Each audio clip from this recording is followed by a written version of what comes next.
NHAIचे PIU कार्यालय अहिल्यानगरहून शिर्डीला हलवण्याच्या निर्णयाला खासदार निलेश लंके यांनी तीव्र विरोध केला असून केंद्रीय मंत्री नितीन गडकरी यांच्याकडे हा निर्णय तातडीनं रद्द करण्याची मागणी केली आहे। यासाठी त्यांनी गडकरी यांची भेट घेऊन सविस्तर पत्रही सादर केलं।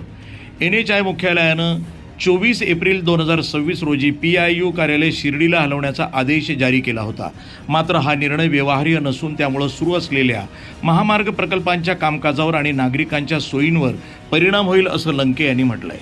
अहिल्यानगर जिल्ह्यामध्ये NH 561A 4 पदरीकरण, अहिल्यानगर बायपास, उड्डाण पूल यासारखे महत्त्वाचे प्रकल्प पूर्ण झाले असून माळशेज घाट ते अहिल्यानगर बायपास, खरवंडी कासार ते NH 211 जंक्शन, व्हाईट टॅपिंग तसंच NH 160 वरील कामं सध्या सुरू आहेत। याशिवाय नाशिक अक्कलकोट ग्रीनफील्ड एक्सप्रेसवेचा जवळपास 50% भाग अहिल्यानगर मतदारसंघातून जात असल्यानं या प्रकल्पांच्या देखरेखीकरिता PIU कार्यालय हे अहिल्यानगरमध्येच असणं आवश्यक असल्याचं त्यांनी स्पष्ट केलं।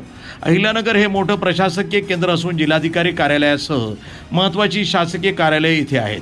महामार्ग प्रकल्पासाठी जमीन संपादन, भरपाई, सेवा रस्ते, अंडरपास आणि स्थानिक मागण्यांसाठी प्रशासन आणि नागरिकांना वारंवार PIU कार्यालयाशी संपर्क साधावा लागतो। त्यामुळे कार्यालय शिर्डीला हलवल्यास नागरिक, शेतकरी आणि बाधित ग्रामस्थांची गैरसोय वाढेल असंही खासदार लंके यांनी नमूद केलं।